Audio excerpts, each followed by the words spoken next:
Welcome back everybody to another MOTOBOB video. Now this year Ducati updated their super naked muscle cruiser type thing, the Diavel, and they put their V4 engine in it, replacing the long-standing V-twin. But the thing is, the existing V2 powered Diavels and this XDiavel are already massively performance orientated, especially given that they sort of sit in the cruiser segment. So can Ducati actually make it better by adding another 2 cylinders? And also, what about the rest of the bike? Well, in this video, I'm at Superbike Factory to take this one for a spin and tell you all about it. And then about halfway through this video, we're gonna fly to Dubai and review the new DIAVEL V4. We're going from Donny to Dubai, and that's the only way I can tell you if they've genuinely made a better DIAVEL.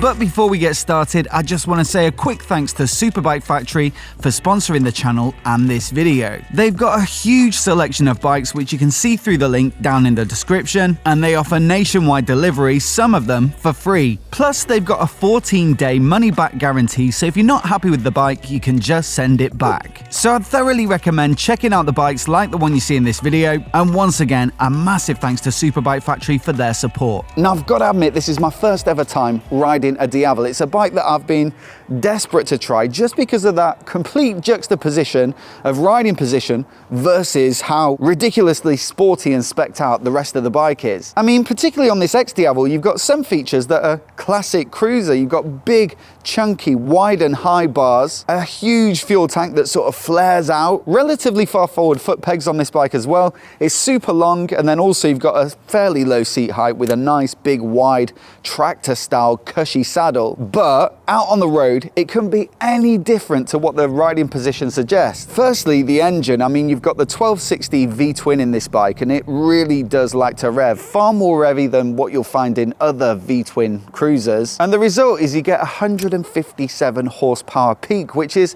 plenty for any category of bike, let alone a cruiser. Pretty much double what you'd find on the equivalent Harley, and it's just absolutely rapid. It sounds great. It feels really satisfying on the throttle. It's a lot more responsive as well compared to a big American V-twin. It doesn't have that big feeling of inertia where it makes the engine feel quite cumbersome. It really does feel much more like a sporty naked engine. Brakes are excellent. You've got proper good BREMBOs on here. Good suspension. It's a firm ride, very composed, and it doesn't really feel like that wallowy cruiser type ride. Wouldn't say it's the most comfort biased, but that's not really the name of the game here. And then also from a tech perspective, it's full of features. Launch control, traction control, ABS, riding modes, all those sorts of things. Keyless ignition, cruise control as well. That's a big one for me. And it's all compacted into quite a neat little TFT display that really looks very neat in the cockpit there. And I've got to say, it's a great looking bike overall as well. I mean, this is a 16 plate. You're looking at about 12.5 grand here at Superbike Factory, 5,000 miles on it, so not a massive mileage, and yet it basically looks good as new. I mean, I love some of the detailing on here, some of the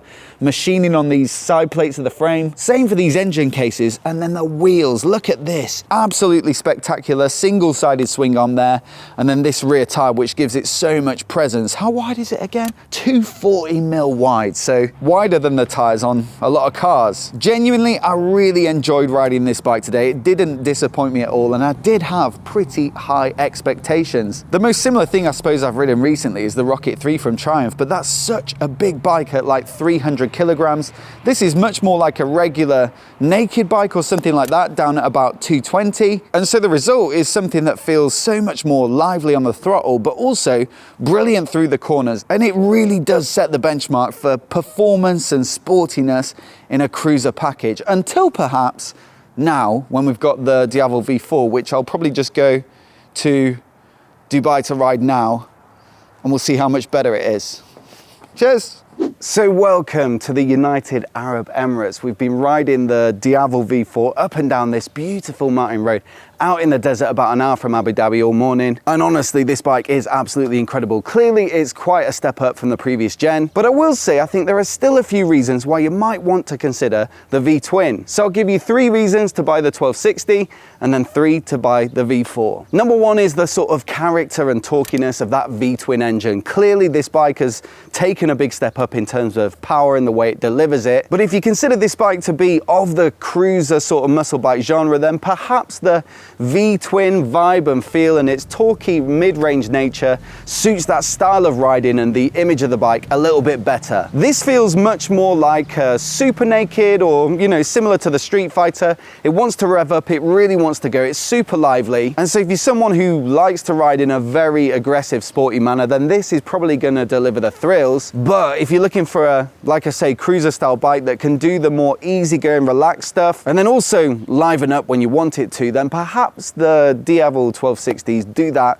a little bit better. Number 2 will be the looks. I think this is a spectacular looking bike in its own right, but honestly, specifically that XDiavel that I rode at Superbike Factory before shooting this, you know, it really does look very special, and for me it has a little bit more elegance and detail to it. The big one is that they got rid of the steel trellis frame, so they've gone for a lighter design with this, but it does mean they've removed a little bit of interest from the side here, and also it has to be said, this V4 engine isn't quite as aesthetic as that big V-twin with the sort of machine details along the sides there. Now the V4 does have some interesting features. I like this new tail light, I like the quad exit exhaust as well, but for me I think the Gen 2 1260s just edge it on looks. Number 3 in the plus column for the 1260s would be the price. It really has taken a big step up for the V4. It's £23,595. So yeah, whether you're looking to buy one new or if you buy one like the used one from Superbike Factory that I rode earlier, you know, that bike offers quite a lot of the same riding experience, probably 90% of the fun,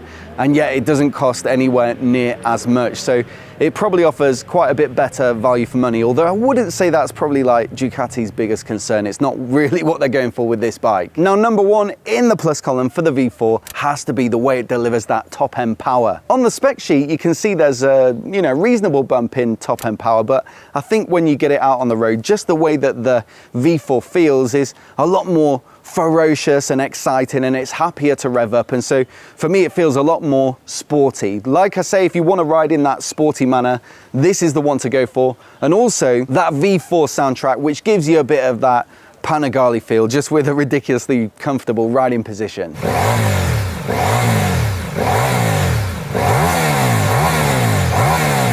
Genuinely, the engine is the standout feature of this bike for me, and it's just put a massive grin on my face all day. Number 2 would be the weight reductions that I just mentioned. It's 13 kilograms lighter than the previous Gen 1260S. Lots of different things that they've changed on the bike to achieve that, and the result is something that does actually genuinely feel a lot more nimble and agile. You know, looking at it, when you're walking up to it before you ride it, it looks like a long bike. It looks like it's going to be heavy, but at 223 kilograms dry, you've got to say that's really impressive. If you do consider it a cruiser, there's nothing that comes close, and it just handles and changes direction in a much more impressive way than you'd ever imagine. Genuinely sporty, genuinely fun, decent suspension. The brakes are excellent, big 330mm disc for those Brembos, and so it accelerates and turns and stops exceptionally well, and of course big weight savings are going to have a beneficial effect on the performance of this bike all round. Number 3 would be the tech. You get the absolute works on this bike because of course it's bang up to date. There's 4 riding modes, so there's sport,